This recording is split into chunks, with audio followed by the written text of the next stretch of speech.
Welcome to First Things First. Jimmy Butler goes for 45. Ice Trey goes ice cold. Hawks on the verge of getting swept, strong maybe. Meanwhile, in Memphis, the most electrifying man in sports is back in a big way. My apologies. Coming in 30 minutes. I'm off the Wolves. And we're 12 hours away from Nets Celtics game 2. How will Kyrie respond after getting a $50,000 fine for that salutation? Welcome to First Things First. I'm Kevin Wildes. That's Chris Broussard. That's Nick Wright. Nick, give me a stat line prediction for Kyrie. 21 points, 39% shooting, and 3 middle fingers. That's what I'm going with, Wildes. 21, 39, Guy can move markets. 3. Get in on it. You can't believe that. Get in on it. We're You going to start need more in Phoenix. middle fingers. Got it. Devin Booker goes for a swat on Jackson Hayes, injures his hamstring on the play. Had to leave the game. Pelicans dominated after he left. They won the ball game. Booked to undergo testing to see if Friday's game 3 is a possibility. I'm no doctor, but I'm saying no, Broussard. Nick, what does this mean for the Suns? Series tied 1-1 now. Listen, the Suns absolutely should be able to beat the Pelicans without Devin Booker, even if he doesn't come back the rest of the series. But this is a potential disaster for their chances to win the title. They needed this to be a fast series. Now I'm not sure it will be. And B, I understand that they were 5-2 over a 7-game stretch when Booker hurt his other hamstring earlier in the year when Chris Paul played. But that's not the playoffs. And that's not with Luka Doncic looming, in round 2 to torture them for 2 weeks. And Brew, here, it's like we forget this every year with the NBA playoffs, but more often than not, there is a critical injury. And I hope this is not that. I think that the Mavs can beat the Suns if they're full strength. But last year, I don't know they would have won the title, but the Lakers' season went to hell when Anthony Davis got hurt after being up 2-1. 2020 was pretty clean injury-wise, maybe because there had been the time off because of the bubble. 2019, Kevin Durant. 2018, Chris Paul. 2015, Kyrie Irving with the Cavs. Like 5 of the last 8 postseasons, there's been a championship-level team that has potentially been derailed by one of their stars getting hurt. And so I hope that's not this. Even if that is this, I don't think the Suns are in any risk of losing round 1. But they can't beat the Mavs without Booker being fully healthy. I don't even know if you think they could, and you love them. So I think this is potentially it's the biggest moment of the postseason thus far. Yeah, I agree with you, Nick. There's no doubt about it. Look, they should be able to get past the Pelicans, but yeah, they're not winning the West. Could they get past Dallas with Booker at, 70%? I think so, but certainly it'd be a tight series and could go either way. So this is big. But you mentioned they were 5-2 without Booker in that one stretch where he missed 7 games. They were 8-6 overall without Booker this season, and they didn't really beat any good teams. They beat the Wilds' frisky Magic once, maybe twice, but those are the caliber of teams they were beating without Booker. So again, while they can outlast New Orleans, they're not going far in the Western Conference playoffs without Devin Booker. So I think that they will err on the side of caution. All right, and don't rush him back for game 3, certainly, maybe not even for game 4. Make sure you can get him as right as possible before you bring him back. But let me say this.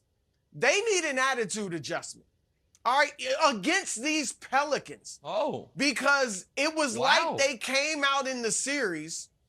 Seriously, I mean, it's tied 1-1. And don't forget, when Devin Booker went out with 4.5 minutes left in the third quarter, they were down 77-74. So they are playing like the Pelicans are playing with like a team with house money, right? Dude, they can't have nothing to lose. They've already won just by getting here. While the Suns are playing like a team, Wilds, that is now understanding what it's like to be the hunted. All their whole stretch, ever since they went 8-0 in the bubble, 8-0 in the bubble, they have been the hunter. All right, nobody expected much last year. They win 51 games. They get to the finals. Nobody expected any of that. And now this year, they are the hunted, and they came out in game 1 and punched New Orleans in the mouth. Went up big in the first half of game 1. Since then, Wiles, the last 6 quarters, they've been outscored by 19 points. And that's with Booker playing 5 of those quarters.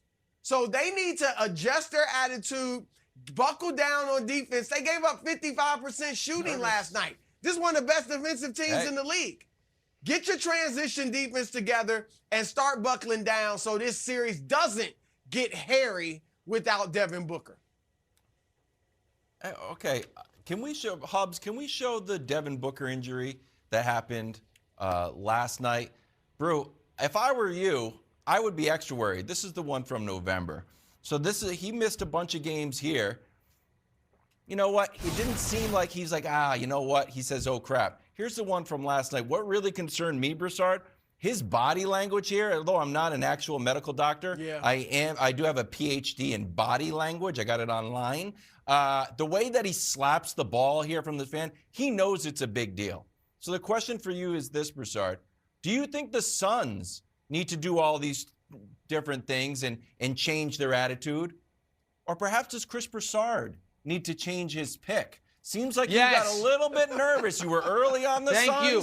Oh, we're going to the finals. Now I feel a little trepidation. Oh, Suns need to do this and this and this and this and this and this. Like, well, no. Maybe before you just Brew need to change your answers, pick. let me piggyback on that real quick. Because Brew is sitting here, like grasping, like the Suns, they're playing with a sense of entitlement.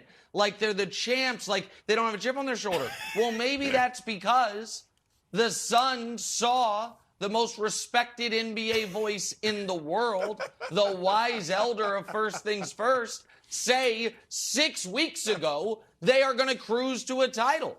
Maybe you should have used a little bit of your Bud List magic on your beloved Phoenix Suns. Because they are operating. You're telling me they're operating like a team that thinks this is a fait accompli. So maybe you're working against your own pick here, buddy. I see what's happening. All right, Nick is trying to pounce on me just because that's what Nick does. He likes to pounce on people. Wilds, as he alluded to in the intro to the show, he's bothered. Now he's flip-flopping all over the place. Yesterday, the T-Wolves were world beaters. Today, he's back off of them on to the Grizzlies. You're trying to bring misery loves company. Here's the thing you guys got to understand, and why I'm so relaxed about the Suns. This is house money.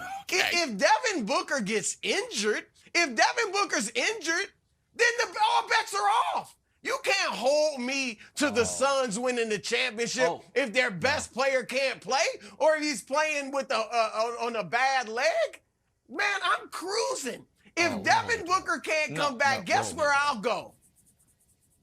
I'll go to San Francisco and check out those Warriors. I'm just letting you know. Not yet, because I think Book will be back. But if he can't come back, I'm just moseying down, going further west to the Golden State. That's all I'm saying. I'm chilling. Brew's picks of teams that are in the finals for this season is going to end up looking like the back of Moses Malone's trading cards the last 8 years of his career. It's like, my God, there's a quarter of the league on that. Like it was Brooklyn, it was Milwaukee, there was a brief flirtation with Philadelphia, then it was back to Brooklyn, it was the Lakers, it was the Suns, now we're Golden State. That's a quarter of the league.